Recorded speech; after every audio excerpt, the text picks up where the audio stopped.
AITA for labeling all my food after my roommate's friends ate all my food at a party she threw and didn't warn me. I told her that she should pay for all the food. A couple of weeks ago, after a really long day at work where everything that could have gone wrong absolutely did, I came home around 7 in the evening, just wanting to collapse on the couch, order some takeout, and maybe binge a few episodes of whatever dumb show I had half finished on Netflix. I was exhausted, carrying my laptop bag, my gym clothes I had not even touched, and my mind was already focused on which leftovers I was going to heat up for dinner. I unlocked the door, pushed it open, and immediately felt like I had just walked into the wrong apartment. There were people everywhere. Loud music was blasting from a Bluetooth speaker somewhere deep inside the apartment, there were shoes and bags littering the floor, empty beer bottles lined up on the kitchen counter, and the whole place smelled like a strange combination of tequila, weed, and Axe body spray. For a second, I literally stood there in the doorway, stunned, while a couple of people I had never seen before brushed past me, laughing, clearly too drunk to notice or care that I was just standing there like some confused extra who had wandered onto the wrong movie set. I finally managed to step inside, awkwardly weaving my way through groups of people packed into our tiny living room and even sitting on the floor in the hallway. I spotted my roommate, Madison, almost immediately. She was standing on top of one of our dining chairs, our white chairs, I might add, holding a red Solo cup in one hand and waving the other around while she told some animated story to a bunch of people crowded around her like she was the lead singer of a band. She caught my eye, smiled this huge, wild smile, and shouted, "You're home." Surprise, before immediately turning back to her adoring audience without a second thought. I was too tired to even process my emotions right then, so I did the adult thing and went straight to my room. I dropped my stuff, changed into sweatpants, and texted a few friends about the chaos that had taken over my living space. They sent back a mixture of sympathy and horrified emojis, but it was what it was. I figured I would just ride it out, maybe order some pizza, and lock myself in my room for the night. Except when I went to the kitchen to grab something to eat, my plan completely fell apart. I opened the fridge, expecting to see the groceries I had bought literally the day before, my Tupperware of pasta I had cooked for meal prep, my hummus, my little pre-cut veggie packs, my oat milk, my yogurt. Everything. Gone. The fridge looked like it had been looted. There were a couple of sad lemons rolling around on the shelves, one half-empty can of hard seltzer, and that was it. I checked the cabinets next, hoping maybe my snacks had survived the onslaught. Nope. My box of granola bars was open and empty. The bag of chips I had been saving for my treat-yourself movie night was ripped open and crushed. Even the loaf of bread I had just bought had been demolished, nothing left but two sad crusts. I turned to Madison, who was now leaning against the counter flirting with some guy wearing a backwards baseball cap and the cockiest grin I have ever seen. I said, "Madison, all my food is gone." She just blinked at me, totally unbothered, and said with a shrug, "Oops, sorry, people got hungry." Like it was the most natural thing in the world. Like I was the weird one for being upset that random strangers had eaten every scrap of food I had painstakingly meal prepped and paid for with my very not gigantic paycheck. I wanted to scream. I wanted to throw a chair. But instead, I just took a deep breath and told myself that I was not going to let this spiral into a huge, dramatic fight. I was not going to be the crazy roommate who screamed over oat milk. I went back into my room, ordered some expensive delivery I could not really afford, and spent the rest of the night trying to ignore the thudding bass shaking my walls. The next morning, after the hangover army finally cleared out, leaving behind a battlefield of sticky cups, cigarette butts, and a pizza box with one sad slice congealing on the coffee table, I decided I needed to make a point. I went grocery shopping again. I bought everything I needed and a little extra, feeling slightly victorious as I loaded up the cart with a second container of hummus just for good measure. When I got home, I unpacked everything neatly into the fridge and pantry. Then, I pulled out a thick black Sharpie, the kind that bleeds through paper if you press too hard, and labeled everything. I did not just write my initials. I wrote my full name in giant, unmistakable letters across every container, every box, every bottle. This belongs to my name. Do not eat. My name, S. Food. Hands off. My name, S. It felt a little petty, maybe, but I was fed up. I was tired of feeling like a guest in my own home. I was tired of my hard-earned groceries disappearing into the mouths of Madison's endless parade of drunk friends. Madison saw what I was doing as she stumbled into the kitchen wearing sunglasses and one of those huge oversized hoodies that practically eat you alive. She rolled her eyes so hard I thought she might actually strain something. She muttered something under her breath about how I was being dramatic but did not say anything directly to me. For a while after that, things were tense. I could feel the passive-aggressive energy radiating off Madison like heat from a broken radiator. She would slam the fridge door a little harder than necessary whenever she grabbed her stuff. She would mutter complaints when she thought I could not hear. She started bringing home even more takeout than usual, clearly avoiding the of my labeled groceries. I honestly started to wonder if I had overreacted. Was it really that big of a deal? But then I would think about how nobody had asked permission to throw a rager in our home. How nobody had thought for even a second about the groceries I had spent my time and money on. How Madison had not even offered to replace the food or apologize beyond a casual, dismissive oops. I have been doing my best to be civil. I have not started any fights, have not given any lectures. I have just kept to myself, cooked my own food, and lived my life. But the apartment still feels different now. Tense. Like a rubber band stretched just a little too tight. So now I am wondering, was labeling everything taking it too far? Was I being passive-aggressive when I should have just confronted her more directly? Or was it the only reasonable way to set a boundary when talking seemed completely pointless? I do not know. Maybe I handled it badly. Maybe I did exactly what I needed to do. Either way, I cannot help feeling like a stranger in my own kitchen now. So am I the asshole? Update 1. The first few days after the great labeling incident, Madison mostly kept her distance. She would breeze past me in the kitchen without a word, tossing her bag onto the counter and pretending I was not even there. I thought, stupidly, that we might have settled into a new, tense kind of truce, a mutual agreement to stay in our own lanes and not poke the bear. I stuck to my labeled food. She stuck to hers, or at least to whatever she decided to DoorDash that night. It was uncomfortable, but manageable. But of course, it did not last. One evening, while I was heating up some soup and minding my own business, Madison wandered into the kitchen, phone in hand, giggling at some text. Without even looking at me, she said in this sing-song voice, "You really are obsessed with your little food shrine, huh?" I blinked at her, confused, thinking maybe I had misheard. But no, she turned around, leaned dramatically against the counter, and gestured at the fridge like she was showing off an art exhibit. She said, "You know you made the kitchen look so ugly, right? Like, seriously. It's embarrassing." I did not respond. I just stirred my soup and told myself not to engage. I had seen enough petty roommate fights go nuclear to know it was not worth it. She wanted me to argue, wanted me to defend myself so she could keep feeling like the wronged party. I was not giving her that satisfaction. But the next morning, when I opened the fridge to grab my yogurt, I noticed that something was off. The label, the one I had written carefully across the top in bold black marker, was gone. At first, I thought maybe it had fallen off. I checked the floor around the fridge. Nothing. I checked the trash. Still nothing. I told myself I was being paranoid and slapped a new label on it. The day after that, 2 more labels were mysteriously missing. Then another. Then a whole bag of my almonds that had been labeled and tucked safely onto my designated shelf was just gone. No note, no text, nothing. I started getting suspicious, but I still wanted to believe it was an accident.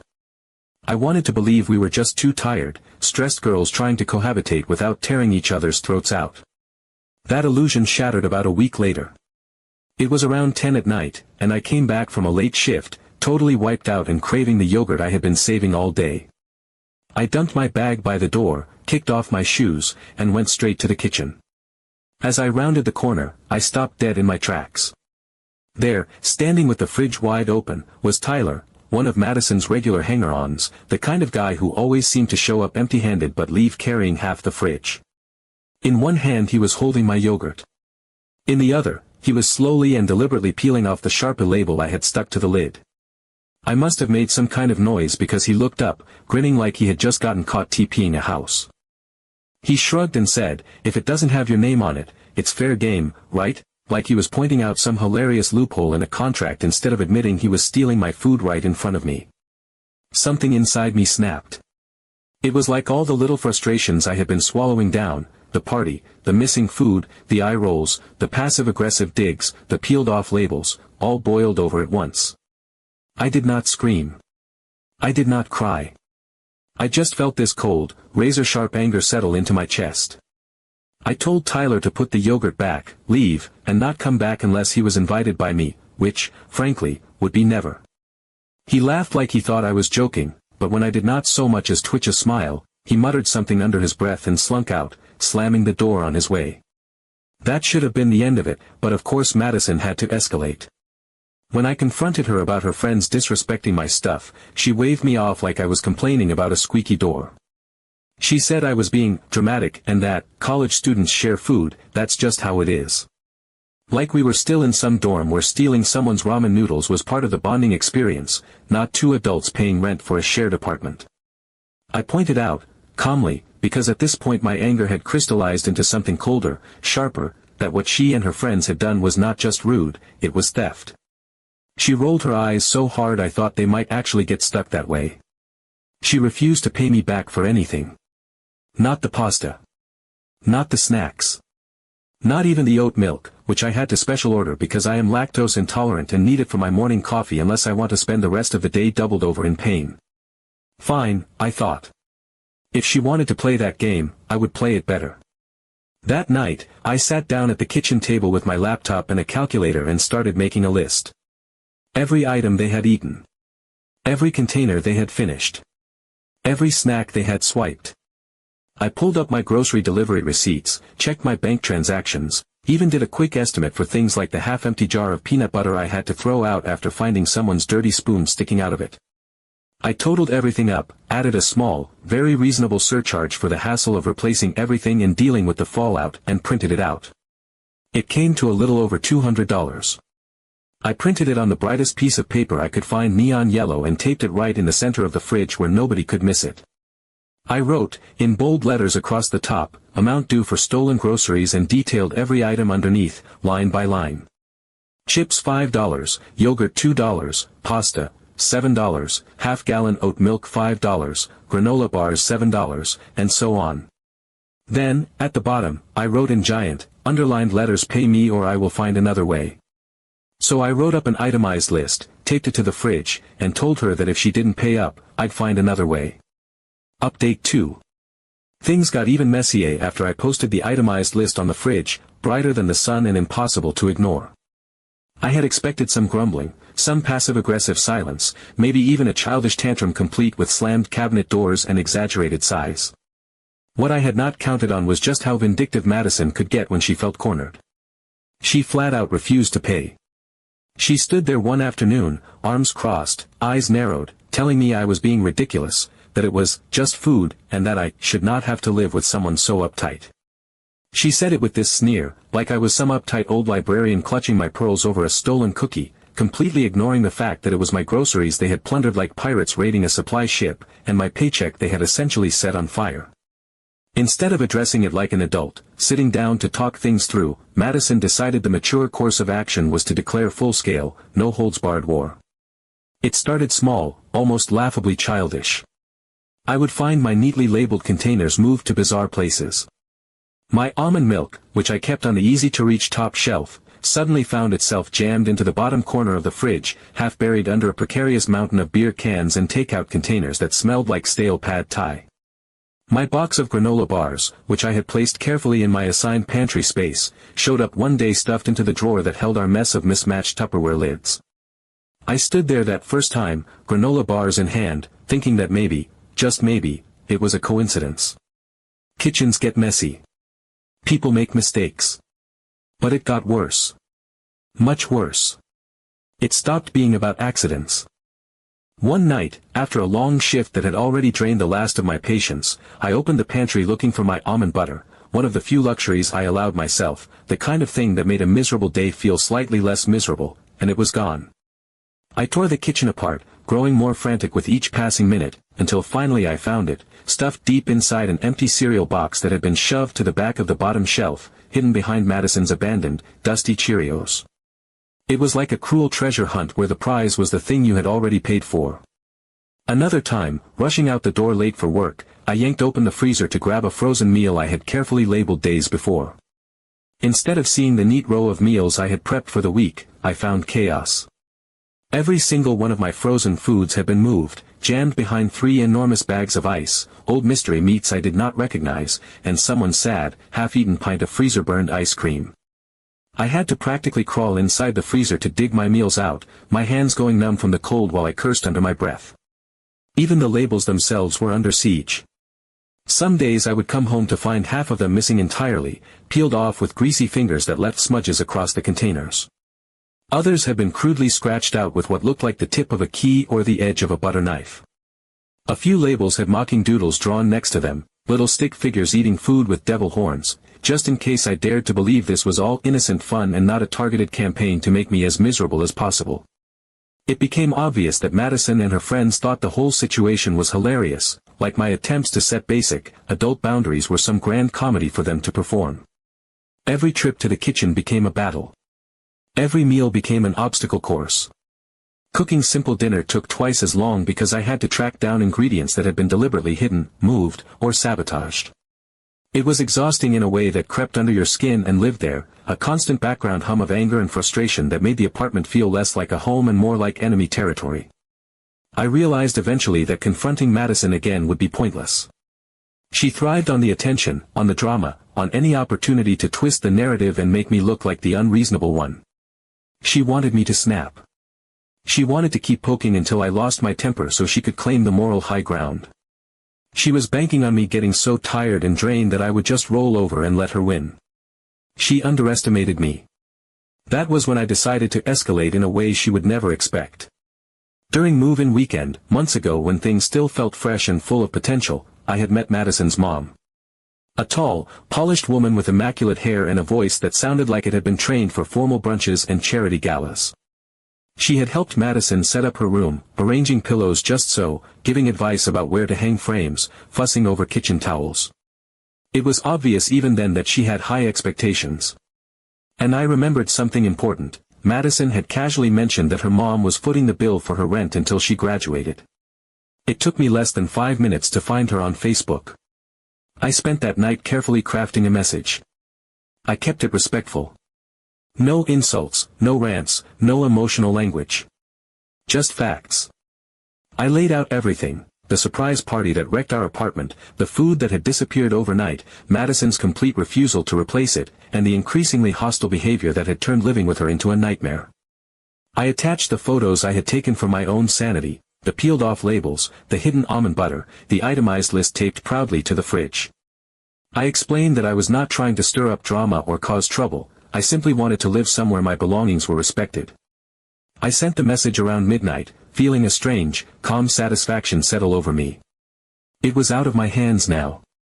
The next morning, the difference was immediate and unmistakable. When I walked into the kitchen, Madison was already there, sitting rigidly at the table, staring at her phone like it had personally betrayed her. The second she saw me, she scrambled to her feet, practically running across the room. Without a word, she pulled me into the hallway, her movements jerky and frantic. She shoved an envelope into my hand like it was something radioactive, muttering something under her breath. I opened it then and there and found a thick stack of cash, not just enough to cover the itemized list, but an extra $20 tucked in, like a silent bribe to never involve her mother again. From the little she managed to choke out, it sounded like her mom had absolutely lost it. Furious was not even the word. Her mom had apparently spent all night blowing up Madison's phone with calls and texts, laying into her about responsibility, respect, embarrassment, and the shame of having to hear about her daughter's behavior from a near stranger online. The threat had been crystal clear: pay me back immediately, or lose her rent support altogether. Madison's pride might have been bruised to hell and back, but it was nothing compared to the horror of imagining herself having to find and afford a new apartment alone. And the cherry on top.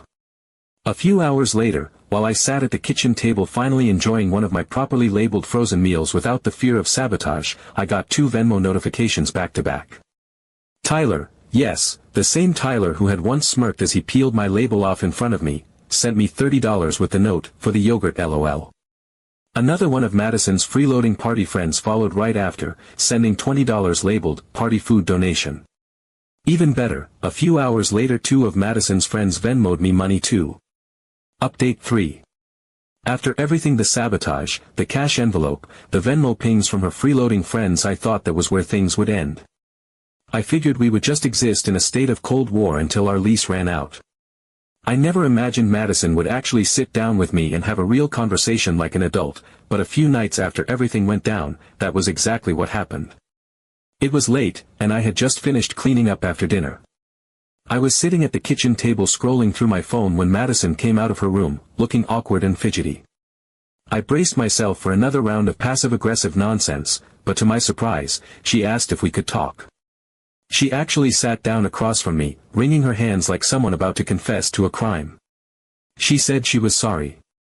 Not in the half-assed way people toss out apologies when they want you to shut up about something, but in a way that actually seemed genuine. She admitted that she had not realized how serious I was about food boundaries, that she had grown up in a house where everyone shared everything without asking, and she just assumed that was normal. She said that when her mom got involved, it snapped her out of her defensiveness and made her realize how badly she had handled things. She did not try to make excuses. She did not blame me for overreacting or accuse me of being dramatic. She just apologized. It was not some magical movie moment where suddenly all the tension disappeared, but it was honest, and that counted for a lot. We ended up talking for over an hour. We agreed that we needed to set some basic, non-negotiable roommate rules if we were going to survive the rest of our lease without killing each other. The first rule, no touching anything that is not yours. If you did not buy it, do not eat it, do not move it, do not even look at it too long. The second rule, if someone wants to throw a party, they have to give at least 48 hours notice, and it has to be a discussion, not a declaration. The third rule, if you invite guests into the apartment and they consume anything that is not yours, you are fully responsible for replacing it. No arguments, no eye rolls, no pretending you did not notice it missing. Madison even offered, on her own, to buy me a full week's worth of groceries as a gesture of goodwill. She said she wanted to show that she was serious about making things right, and honestly, that was more than I had expected. She pulled out her phone right there and asked me to send her a list of what I needed, and the next day, she came back from the store with everything I had asked for, plus a few extra snacks she thought I might like. It was a small thing, but it meant a lot. Since then, things have actually been okay. We are not best friends. We do not stay up late gossiping or planning wine nights. We mostly do our own thing. She has her friends over sometimes, but they are quieter now, and Madison makes sure to check in with me before inviting anyone. The kitchen is no longer a battlefield. I can open the fridge and find my oat milk exactly where I left it, untouched, unbothered, peacefully chilling in its rightful spot. It is a weird kind of peace, the kind that feels tentative but solid enough to believe in. The petty games have stopped. The labels have stayed on. And while there is still an invisible line drawn between us, the kind that comes from surviving a messy roommate war, at least it is a line we both respect now. It took an absurd amount of drama to get here, but standing in the kitchen on a quiet Tuesday night, drinking coffee made with my own oat milk, I realized that sometimes boundaries are messy to build, but worth every ounce of effort once they are finally standing tall. We are not besties or anything, but at least now I can keep oat milk in the fridge without fearing for its